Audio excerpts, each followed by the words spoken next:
questions, and Illinois players will be down at the bottom of the elevator.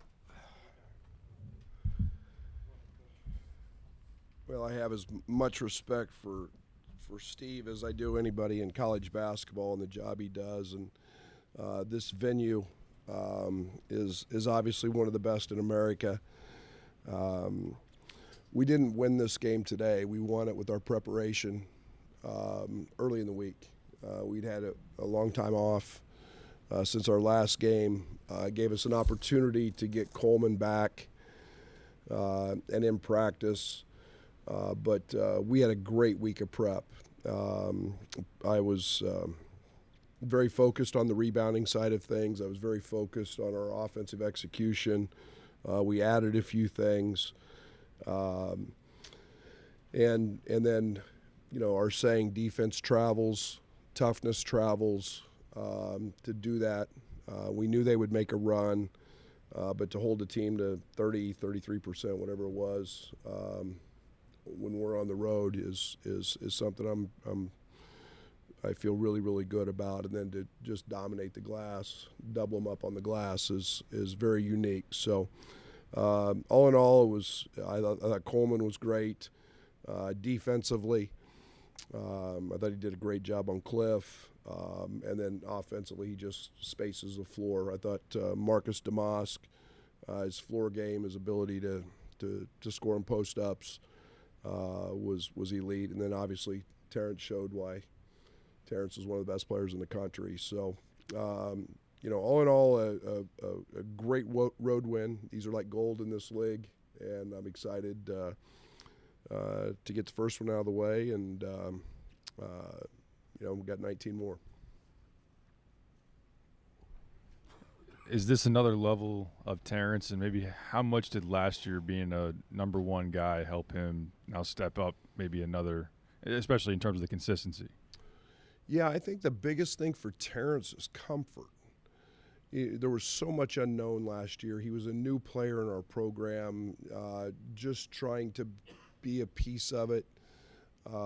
We were young. We're obviously not young. We're older. And just the comfort of knowing that. And he was obviously a first-team All-League guy last year. But I think he didn't rest on his laurels. He took advantage of his experience going through the draft. He got better. He worked. That's showing in his game. And you know, I've said this, I think he's the best two-way player in the country. Defensively, he's elite, and tonight we get 10 rebounds out of him. Terrence can do that every night, and you know, that's what good players do, is they find ways to stuff a stat sheet and help their team win, and he's doing it all. Brad, when you're going against a team with this kind of defensive pressure, you know you're going to turn it over some. How do you get through those situations, those runs? Yeah, I mean, we're a really good passing team. So I didn't feel like you ever had to really handle it.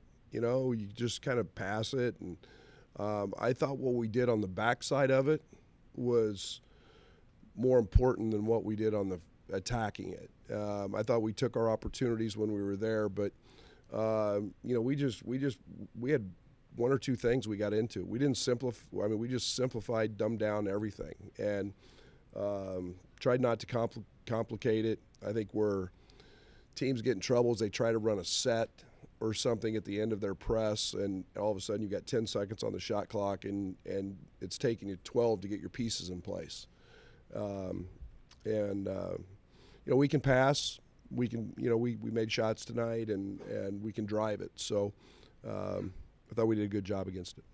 Brad, how concerned were you about the long layoff? I was before practice. I was. We needed it. And it was great timing from the standpoint that we had to get Coleman back.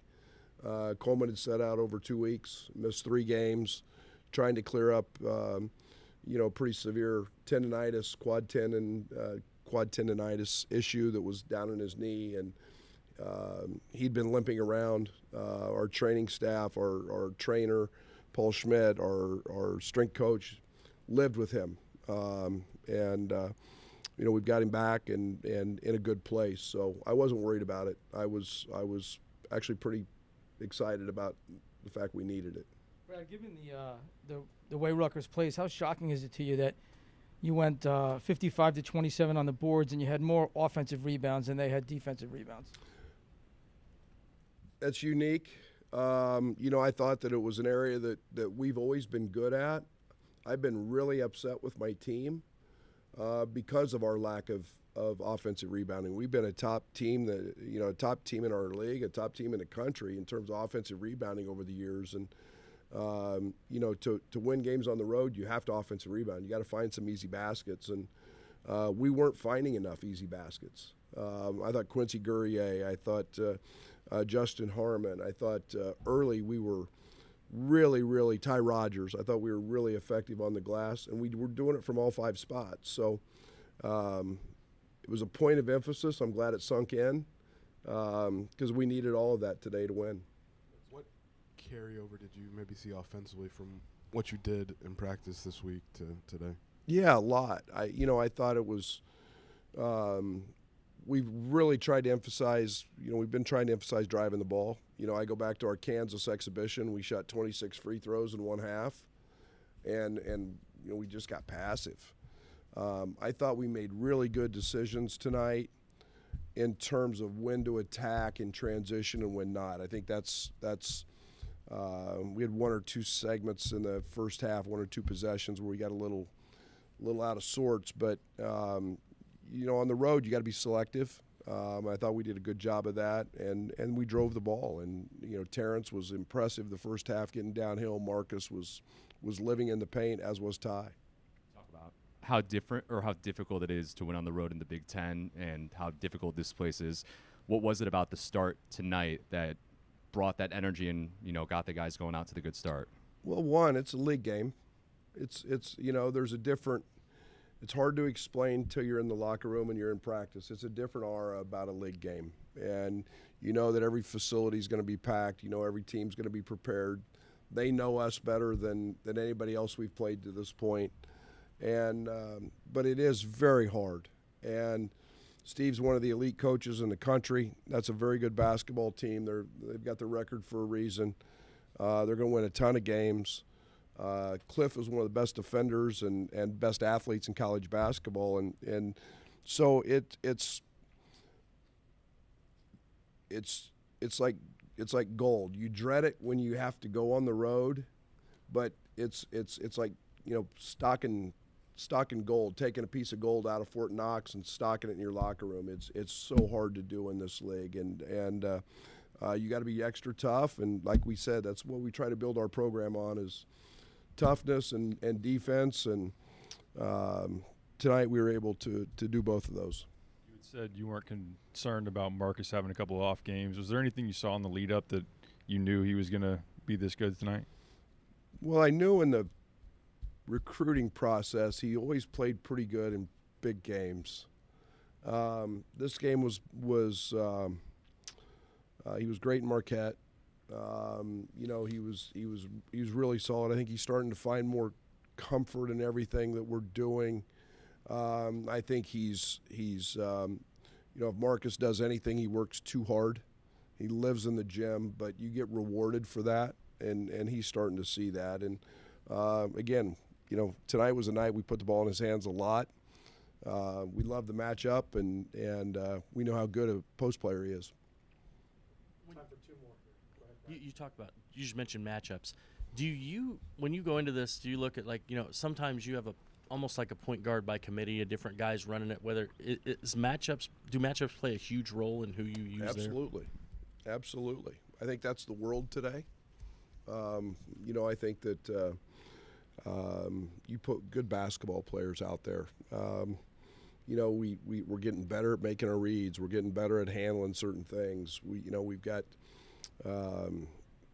we got multiple guys who can do it. Justin can make really good decisions. So I don't. I let you guys get all consumed with that, and I worry about who the opponent is and how they approach it. So Noah Fernandez is as good an on-ball defender as there is in the country. I mean that dude's a pest, and we did a pretty solid job against him. Good, Scott. Finish us up. What difference did having Coleman mean for maybe what you were able to do tonight?